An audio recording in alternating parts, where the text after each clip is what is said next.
우리가 이 땅을 살아가면서 고난을 피해가는 사람 아무도 없습니다. 누구나에게 고난이 찾아옵니다.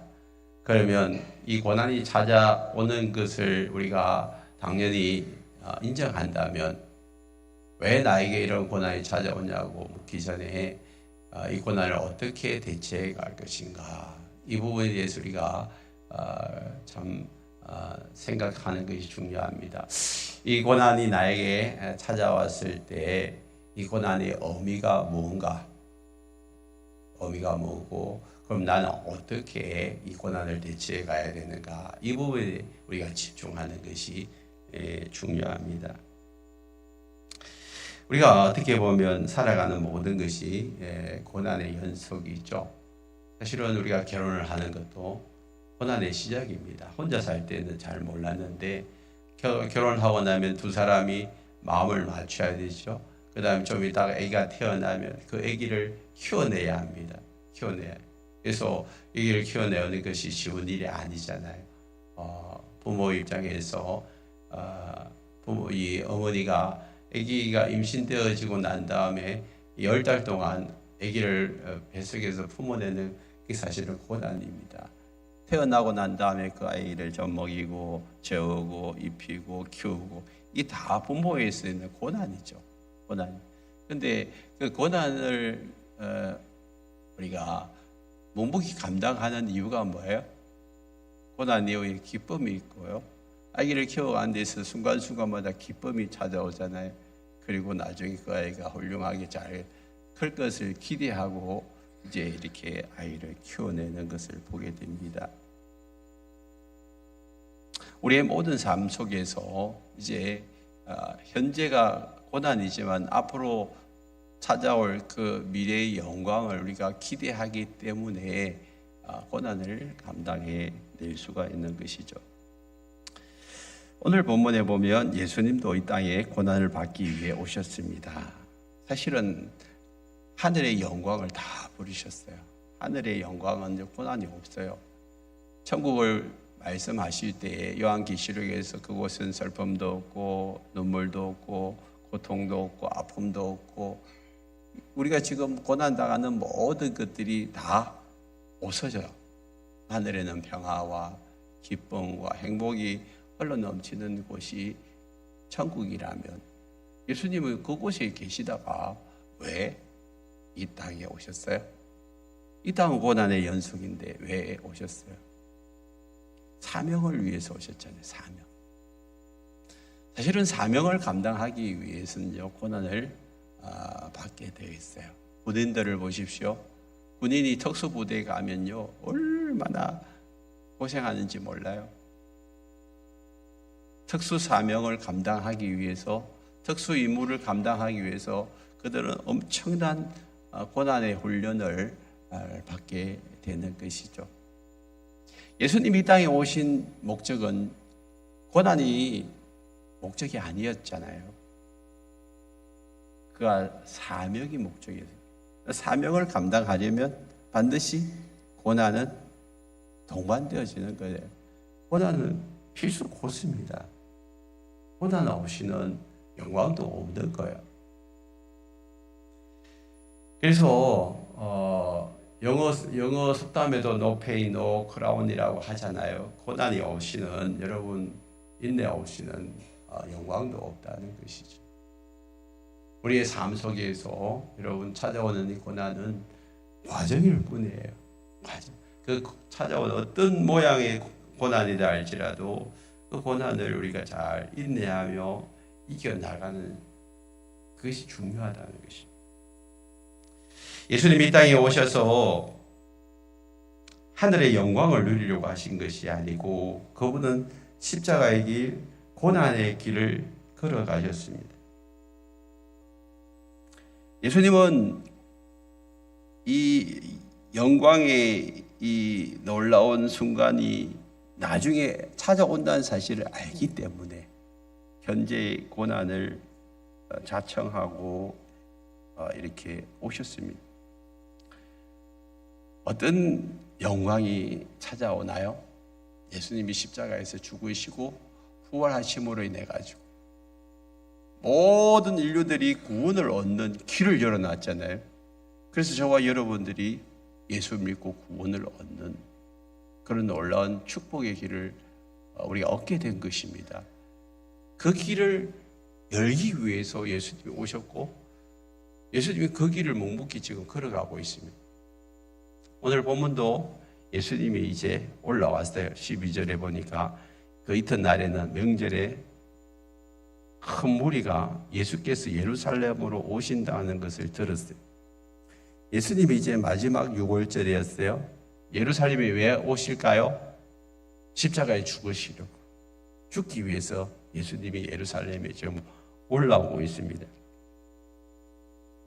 근데 13절에 보니까 사람들이 종려나무 가지를 들고 맞으러 나왔는데 그 사람들이 한두 사람 아니에요. 큰 무리예요. 큰 무리. 당시에 6월절 절기를 지키기 위해서 전국 방방곡곡에서 대부분의 사람들이 다 예루살렘에 온다고 했어요.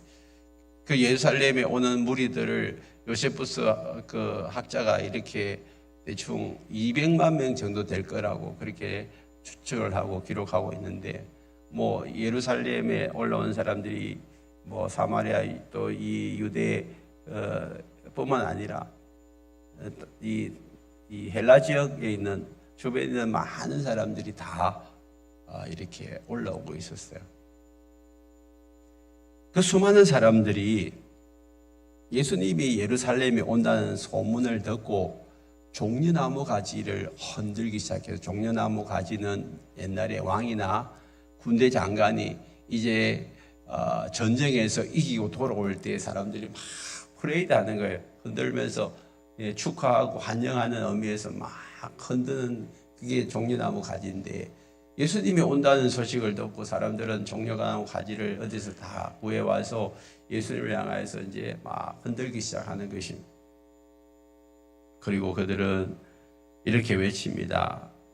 호산나 찬송하리로다. 주의 이름으로 오시는 이 곧 이스라엘 왕이시여. 예수를 왕으로 인정하고 있습니다. 자, 여기서 이제 끝나면 참 뭐 문제가 없겠죠. 근데 여기서 지금 끝나는 것이 아닙니다. 그들은 막 환영을 하는데 왜 종려나무 가지를 끄겨가지고 그들이 막 환영을 하기 시작할까요? 왜 할까요? 자, 17절 우리 한번 볼까요? 17절. 나사로를 무덤에서 불러내어 죽은 자 가운데서 살리신 때에 함께 있던 무리가 정언한지라. 예수님이 죽은 지 나흘이나 되는 나사로를 살린 이야기가 앞에 나오죠. 11장에서 나옵니다. 그 사람들이 깜짝 놀란 거예요. 그러고 난 다음에 예수님이 나사로를 살렸다는 이야기를 거기에 있는 사람들에게 다 퍼뜨리니까 발 없는 소문이 얼마나 빨리 가는지, 그 예루살렘의 6월절 행사에 참여한 수많은 무리들이 그 예수님이 나사로를 나사일 만에 살렸다는 이야기를 듣고 그 사람이 궁금해지기 시작하는 거예요. 어떻게 죽은 지 나흘이나 된 사람을 살릴 수 있냐? 이 사람이 진짜 메시아다. 이 사람만 있으면 우리는 로마 압제에서 벗어날 수 있다. 로마 식민지에서 우리는 다시 독립할 수 있다. 이분이 진짜 메시아다. 그렇게 생각하고 그들은 막 이제 예수를 보기 위해서 찾아오고, 그냥 온 것이 아니라 종려나무 가지를 꺾어가지고 흔들기 시작하는 것입니다. 지금 유대인들이 구하고 찾고 있는 메시아는 어떤 메시아입니까? 정치적인 메시아예요. 자기들을 로마 압제에서 구원해 줄 수 있고, 자기들이 지금 일상의 삶 속에서 도움을 얻을 수 있는 그런 메시아를 찾고 있는 것입니다.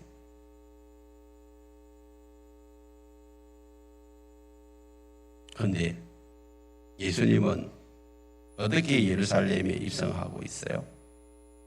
14절에 보니까 예수는 한 어린 나귀를 타고 예루살렘에 입성을 하고 있어요. 여러분, 정말 정치적인 메시아로 로마를 쫓아내고 이스라엘을 구원할 그런 메시아라면 낙이 타고 와야 돼요. 아주 백마 타고 와야 돼요. 아주 준마, 그죠?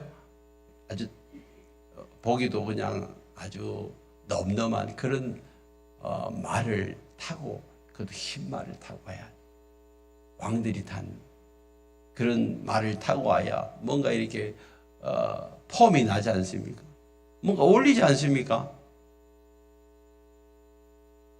뭐 예수님의 제자들도 마찬가지죠. 한 12마리의 말들을 구해가지고 예수님 앞에 흰말을 타고, 그 다음에 양옆으로 제자들도 탁 타고, 그렇게 예루살렘에 입성해야, 야, 진짜 이 사람들이 우리를 이제 로마의 압제에서 구원해 줄 수 있겠다라고 사람들이 인정을 할 수 있는데,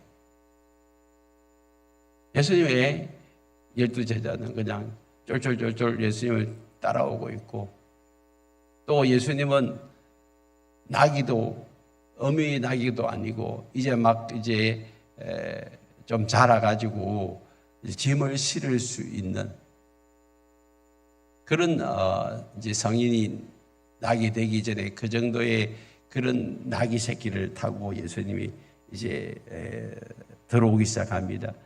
이게 얼마나 이 낙이 새끼도 예수님이 30대 초반에 그런 젊은 청년이니까 그 태우고 좀 쩔뚝거리면서 힘겨워하면서 낙이 새끼가 들어오지 않겠어요? 그러니까 그걸 보면 사람들이 야 대단하다 그럴까요? 안 그러면 참 꼴이 좀 웃었고 볼품사나웠고 그렇겠어요. 사람들은 아마 그 모습을 보면서 킥킥거리기 시작하는 거예요. 아, 우리가 기대한 그 메시아가 아니지 않냐? 저 사람이 어떻게 로마에서 우리를 구원해낼 수 있어? 처음에는 막 이제 들어온다는 소식을 듣고 종려나무 가지를 가지고 막 환영하던 그 사람들이 한두 사람 수군거리기 시작하는 거예요. 뭐야 저거 도대체 모양이 저 꼴이 뭐야 하면서 저래가지고 무슨 로마에서 구원한다고, 저 사람이 어떻게 우리를 구원할 메시아야 그러면서 수군거리기 시작하는 거예요.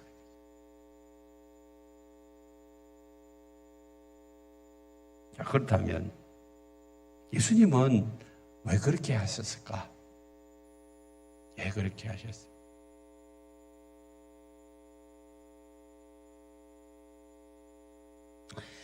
사람들은요, 처음에 자기들을 기대치를 가지고 예수께로 나옵니다. 근데 예수님이 정말 메시아로서 로마에서 우리를 구원해 줄 사람들이라면 벌써 모양부터가 달라야 되죠. 근데 기대가 무너져 버리네. 아, 저거 아니네. 저 사람이 아니네. 라고 생각할 수가 있어요. 그런 사람들이 결국에는 어떻게 되죠? 불과 며칠 뒤에 자기들의 기대가 무너지고 난 다음에 저 사람 예수 십자가에 못 박아라고 소리 지르는 군중들이 그 사람들이에요. 자기를 도와주고 자기들의 이익과 만족과 자기들의 필요를 채워줄 것이라고 생각하고 막 환영했는데 오히려 그런 기대를 충족시키지 못하니까 기대치가 다 무너져 버리니까 저 사람 십자가 못 박아 죽여라, 십자가 못 박아 죽여라 소리치는 군중들로 바뀌어져 버린 것입니다.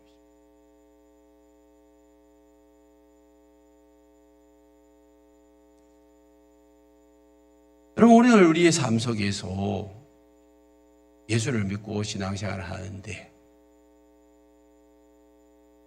내가 기대하고 내가 소망하고 내가 원하는 대로 되어지지 아니할 때가 있어요. 그때 여러분 어떻게 해야죠? 아, 예수도 필요 없다고. 하나님 어디 계시냐고. 나 하나님 없어도 된다고. 나 하나님 믿지 않을래. 그러지 않고요. 오히려 예수 믿는 것을 포기하거나 떠나버리는 그런 경우들이 없나요? 내 생각과 내 뜻과 내 기대가 채워지지 않을 때에 지금 이 군중들은 오히려 예수 십자가에 죽여버리라고 그렇게 말하는 군중들로 돌변해버리는 거예요.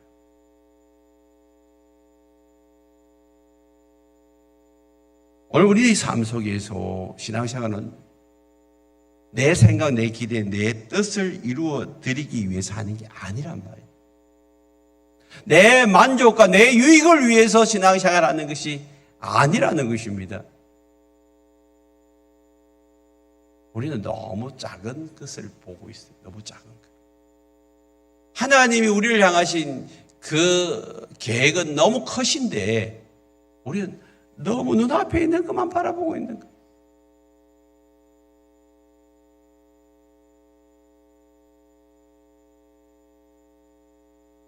예수님은 어떻게 하고 있어요? 어린 나귀를 타고 오시는 이유가 뭐예요? 15절에 보니까 이는 그 이유는 기록된 바 어디에? 성경에 기록된 바 시온 딸아 두려워하지 말라. 보라 너희 왕이 나귀 새끼를 타고 오신다 함과 같으라. 성경에 그렇게 기록을 해놓고 있어요. 스가랴서 9장 9절에 이렇게 기록을 하고 있는데 구약성경 스가랴 9장 9절에 보면 시온에 따라 크게 기뻐할지어다. 예루살렘 따라 즐거이 부를지어다. 보라 내 왕이 내게 임하시나니 그는 공의로우시며 구원을 베푸시며 겸손하여 나귀를 타시나니 나귀의 작은 것 곧 나귀 새끼니라. 메시아가 와서 나귀 새끼를 타고 들어올 것이라고 스가랴 9장 9절이 말씀하고 있기 때문에 예수님은 그 말씀을 이루기 위해서 나귀 새끼를 끌고 오라고 하고 거기에 탄 거예요. 너무 초라하잖아요. 너무 볼품없잖아요. 만왕의 왕이시고 만주의 주시라면 아주 범우도 당당한 군마를 타고 와야 되는데 이렇게 초라하게 자기를 낮추시는 이유가 뭐예요? 자기 생각, 자기 감정, 자기 뜻 다 내려놓고 말씀에 순종하는 거예요. 말씀에서 그렇게 기록해 놨기 때문에. 그리고 그분이 그 나귀를 타고 오는 이유는 공의로우시고 구원을 베푸시기 위해서요. 하나님의 공의는 죄의 값을 무는 거예요. 그래서 죄의 값을 치르시고 모든 죄에 빠져있는 영혼들을 구원하시기 위해서 그분은 나귀 새끼를 타고 오는 거예요. 그걸 한마디로 말해서 겸손이라 그렇게 이야기합니다. 겸손하여서 나귀 새끼를 탔다고 기록을 하고 있습니다. 겸손은 뭡니까? 빌립보서 2장 7절 8절에 보면 오히려 자기를 비워 종의 형체를 가지사 사람들과 같이 되었고 사람의 모양으로 나타나서 자기를 낮추시고 죽기까지 복종하셨으니 곧 십자가에서 죽으심이라 그랬어요. 겸손은 뭐예요?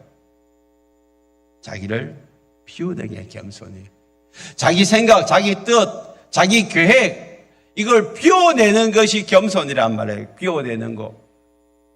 여러분 예수를 믿고 난 다음에 우리는 예수를 어떻게 생각하냐 하면 내가 가지고 있는 것으로서 구원. 그래서 내가 가지고 있는 모든 것에서 구원을 더 얹히려고 하는 거예요. 자기를 비워내는 것은 하나도 없어요. 혹시라도 내 것을 빼앗기거나 내가 손해보면 막 원망해요. 하나님 이러시기냐고. 왜 나한테 왜 이러시냐고. 나에게 고난이 찾아오고 어려움을 찾아오면 하나님을 원망하고 불평하는 그런 모습이 우리의 연약한 모습 아니에요. 오늘 주님은 자기를 다 비워냈어요. 그리고 종의 형체를 가지고 이 땅에 오셔서 사람들과 같이 되셨대요. 자기를 낮추시고 비워내시고 그게 십자가에서 죽으시는 거예요. 그게 겸손입니다. 그게 겸손. 그래서 모든 사람들 앞에서 예수님이 겸손을 보여주신 거예요. 겸손을 보여주신.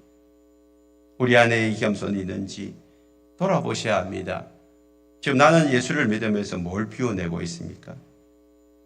수많은 사람들이 예수님을 환영하기 시작합니다. 그러나 그들이 자기를 비워내지 못하니까 자기들의 기대치에 부응하지 못하는 예수님을 어떻게 해요? 십자가에 못 박으라 하잖아요. 얼마나 이기적입니까? 예수를 믿는 것은요, 자기를 비워내는 것입니다.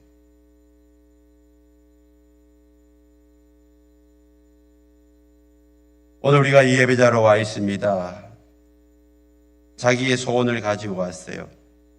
그런데 그 소원이 이루어지지 아니하고 내가 아무리 기도해도 하나님 들으시는 것 같지도 않고 그러면 실망하잖아요. 그러나 여러분, 오늘 주님을 믿는 것은 주님 앞에 자기 자신을 비워내는 것입니다. 자기의 생각과 뜻을 비워내고 겸손히 하나님의 뜻 앞에 엎드리는 거예요. 근데 쉬운 게 아니에요. 제자들도 그렇게 잘 못했어요. 16절에 보니까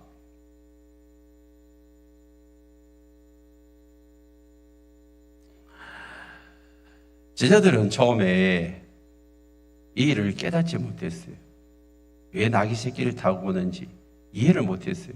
그래서 제자들은 처음에 이 일을 깨닫지 못하였다가 예수께서 영광을 받으신 후에야 이것이 예수께 대하여 기록된 것임과 사람들이 예수께 이같이 한 것임을 생각났더라. 이거는 요한이 주석을 달아놓은 건데, 이 요한복음은 예수님 당시 예수님 막 돌아다닐 때 기록한 것이 아니고 이제 예수님 십자가에서 부활하시고 성천하시고 이제 제자들이 모여서 기도해가지고 예수 믿는 사람들이 모여들기 시작해서 그게 교회죠. 교회가 생기고 난 다음에 한참 뒤에 요한이 이제 그들에게 예수님의 행적을 기록을 한 거죠.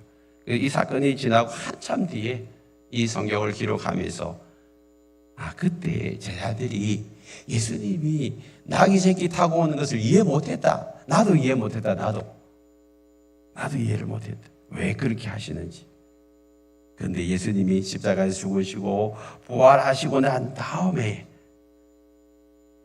예수님이 하나님 말씀을 이루시기 위해서 이렇게 하셨구나. 자기를 비워내시고 겸손하게 주님 말씀에 복종하기 위해서 이렇게 하셨구나 하는 것을 그제서야 깨달았다는 것이죠. 그러므로 우리가 이 땅을 살아가면서 우리에게 어려움이 찾아오고 내가 이해하지 못할 일들이 찾아온다 할지라도 어떻게 해야 되죠? 그냥 믿음으로 인내하면서 꿋꿋이 그 순간을 지나가면 돼요. 여러분, 우리의 모든 삶이 다 이해가 안 돼요. 저도 이해가 안 되는데요. 여러분들도 뭐 이해가 됩니까? 말씀대로 순종하며 살아가는 데 있어서 우리 앞에 펼쳐진 많은 일들이 왜 이런 일들이 나에게 찾아오는지 이해가 안 돼요.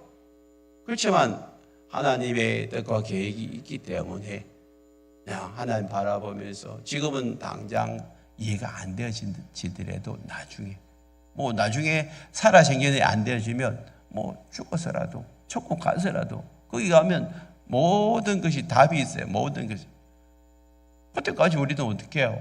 인내하면서 기다리는 거죠.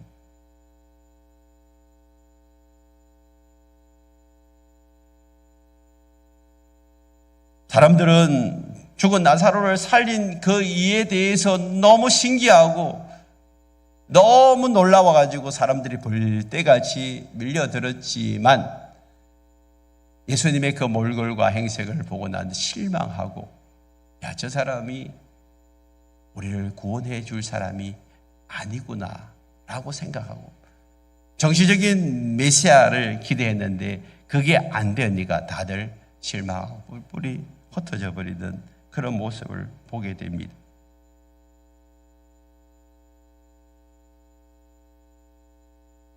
그 일을 놓고 처음에 바리새인들도 19절에 보니까 서로 말했어요.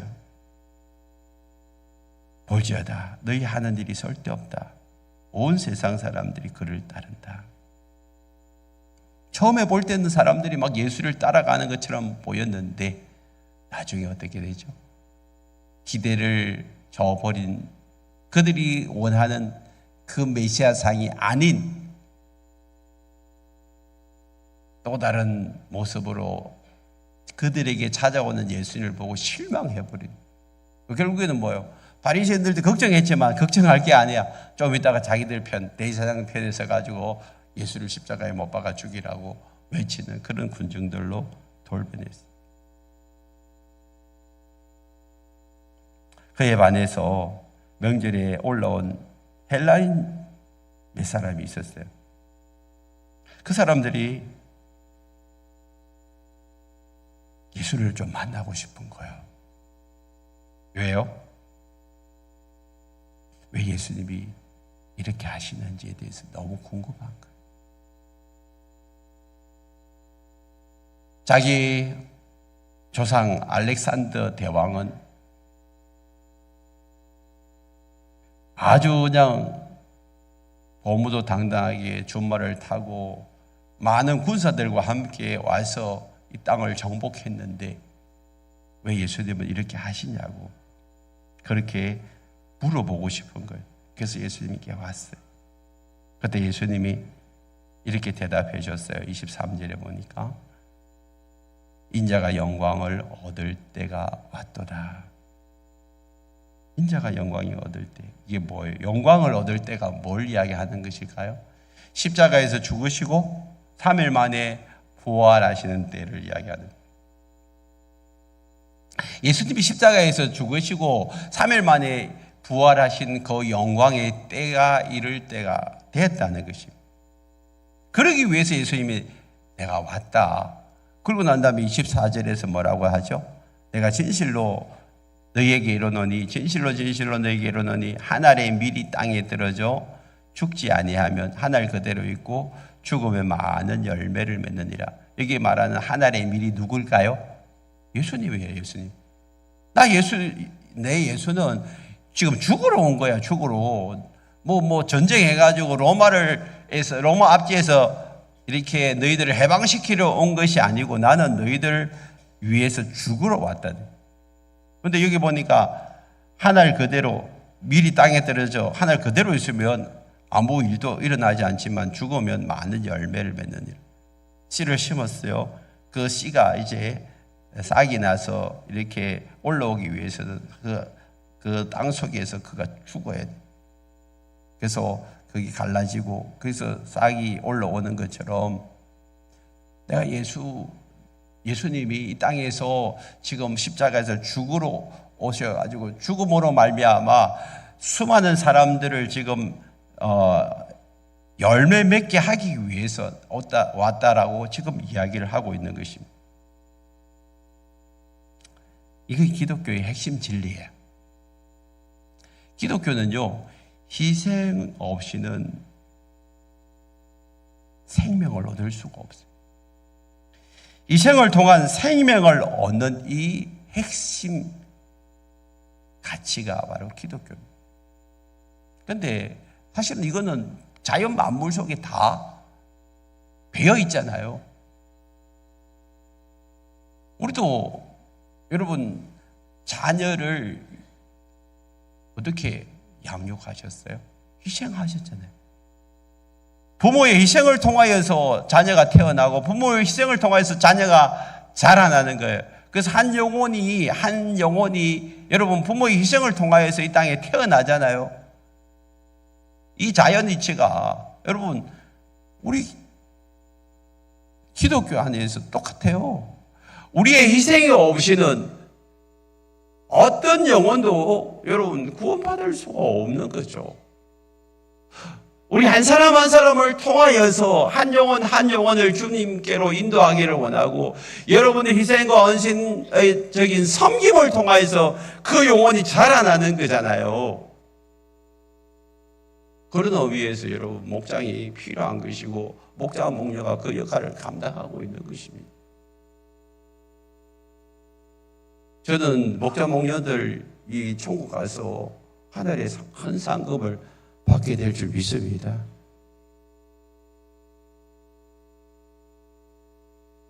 로마서 8장 18절에 보면 생각하건대 현재의 고난은 장차 우리에게 나타날 영광과 비교할 수 없다 그랬어요.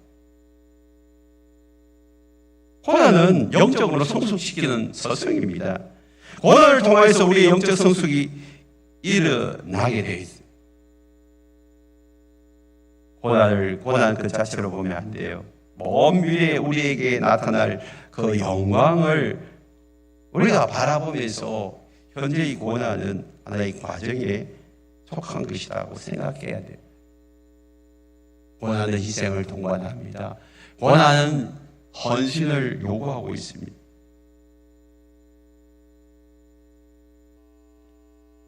25절에 보니까 자기의 생명을 사랑하는 자는 잃어버릴 것이고 이 세상에서 자기의 생명을 미워하는 자는 영생하도록 보존하리라. 자기의 생명을 사랑하는 자와 자기의 생명을 미워하는 자는 뭘 이야기하는 것입니까? 자기의 생명을 사랑하는 자는 이 땅의 가치를 두고 사는 사람을 이야기하는 것입니다. 이 땅의 가치를 두고 이 땅이 전부인 것처럼 생각하는 사람, 그 사람은요 생명을 잃어버릴 것이라고 했어요.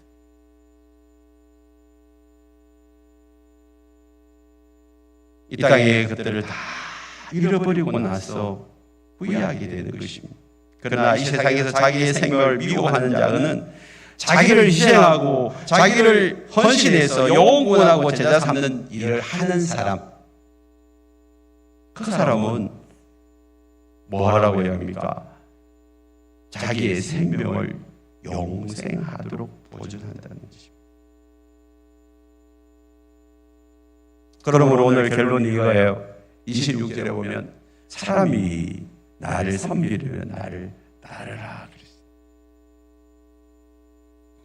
예수님을 섬긴다고 하면서 예수님 하신 그 모든 말과 행동을 따라가야 되는데 예수님이 하신 거에 대해서 따라가지 않으려고 고난 안 받으려고 하는 사람들이 너무 많아요. 거짓 메시지가 뭐예요? 예수님이 고난 받았기 때문에 우리는 고난 안 받아도 됩니다. 거짓 메시지예요. 여러분 부모님이 고난을 받았기 때문에 여러분 고난 없이 전까지 살아왔어요? 똑같아요. 여러분 부모님이 고난 받은 것처럼 우리도 고난 받는 거예요. 십자가 가서 예수님 여러분들이 뭐예요? 부모님들이 고난을 받았기 때문에 나는 이제 고난 안 받고 산다. 말도 안 되는 거죠. 예수님이 고난을 받았기 때문에 나는 이제 고난 안 받아도 된다. 말도 안 되는 겁니다. 예수님처럼 사는 거예요. 그래서 예수님이 뭐라 합니까? 나를 따라오려거든 너도 십자가 지고 자기를 부인하고 따라오라는 거잖아요. 네 자신을 부인하고 십자가 지고 못하는 거예요. 그래서 우리가 예수님을 따라가는 것은 예수님처럼 자기를 희생하는 것이 원신하는 것입니다. 우리 주변의 영혼들을 위해서. 왜? 그 일이 그만큼 가치가 있기 때문에. 그래서 오늘 보십시오. 나를 따르라. 나 있는 곳에 나를 섬기는 자도 거기 있으리니 사람이 나를 섬기면 내 아버지께서 그를 기히 여기시리. 나 있는 곳이 언제 어디예요? 저 천국이잖아요. 이제 앞으로 여러분들이 주님을 따라가면 우리의 앞길은 천국밖에 없어요. 다 천국 간다는 거예요. 그러니까 사람이 나를 섬기면 내 아버지께서 귀하게 여겨주신다. 하나님 앞에 여러분 귀하게 인정받기를 원하십니까? 그럼 주님 따라가시면 돼요. 주님 어떻게 따라가시죠? 주님처럼 희생하고 헌신하는 거죠. 우리의 본성으로는 그게 안 돼요. 나는 편안해지고 싶고 아무런 고난과 고통 없이 살고 싶은 것이 우리의 본성이에요. 그런데 그렇게 살 수 있는 길은 없어요. 지금까지 살아왔잖아요. 여러분 고난 없이 살아오셨어요. 앞으로도 여러분 고난이 있을 거예요. 여러분 자녀들은요? 자녀들은 마찬가지죠. 고난 가운데 살아가는 거죠. 내 고난 받을 때에 내가 어떻게 대처하는가를 자녀들에게 보여줘야 된다. 믿음으로 산다는 것이 뭐예요? 고난이 없는 게 아니에요. 고난이 있을 때 믿음으로 어떻게 극복해 가는지, 이겨나가는지를 보여주는 거예요. 그게 신앙생활이죠. 그게 믿음 교육입니다. 이 땅만 바라보면 소망이 없습니다. 이 땅에서 모든 것을 이루려고 하지 마십시오. 우리는 이 땅에서 삶이 끝나면 영원한 천국의 삶이 있지 않습니까? 그때부터 영생의 삶, 축복의 삶 시작되어지는 것입니다. 그곳에 가면 영원한 기쁨과 주님과 함께 성리의 노래를 부르게 된단 말이에요. 거기 가면 내가 지금까지 해결하지 못하는 그 답이 있어요. 답이 있어요. 지금 이해가 안 돼도 좋아요. 그냥 믿음으로 받아들이세요. 그리고 내 삶의 보상이 지금 주어지지 않는다 할지라도 그냥 하세요. 천국에서 다 상이 되니까요. 그날을 바라봐야 해요. 그러기 위해서 우리는 어떻게 합니까? 그냥 희생하고 자기를 비워내신 예수님 따라가는 거예요. 자꾸 내 생각을 비워내야 돼. 내 생각을 비워내. 어릴 때 우리는 자녀들을 키울 때 여러분 생각을 계속 아이들에게 주입하고 따라오라고 그래서 키워내잖아요. 그리고 이제 아이들이 점점 크고 사회인이 되고 성인이 되고 결혼을 하고 나면 어떻게 해야 되죠? 내 생각을 비워내야 돼요. 지금도 저는요 이제 내 생각 비워내는 훈련을 해요. 우리 딸들한테 내 생각을 주입하려고 하면 큰일 납니다.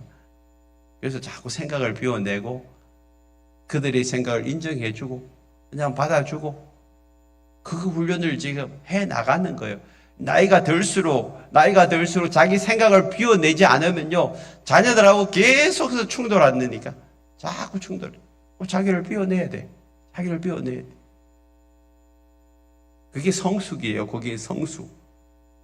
믿음의 성숙도 마찬가지입니다. 하나님의 말씀 앞에서 자기를 비워내는 훈련을 자꾸 하셔야 돼요. 내 생각이 옳은 게 아닌데, 절대적인 게 아닌데 말씀 앞에서 이해가 안 되어진다고 불순종하는 삶을 살지 말고 그냥 주님의 뒤를 따라가십시오. 그때 많은 사람들이 여러분을 통하여서 주께로 돌아오게 되어 있습니다. 조건 없는 성진과 희생, 그것은 장차 우리에게 다가올 영광의 미를 상상할 때 가능한 것입니다.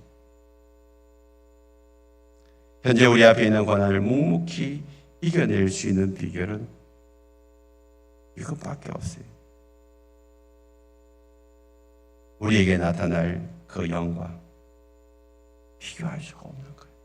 우리 로마서 8장 18절을 다 같이 한번 읽고 말씀을 마무리하겠습니다. 같이 읽겠습니다. 시작.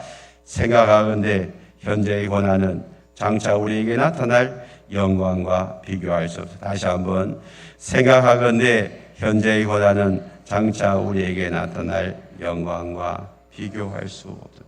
이 말씀을 생각하면서 현재 있는 고난을 묵묵히 이겨낼 수 있는 저와 여러분 되시기를 축복합니다.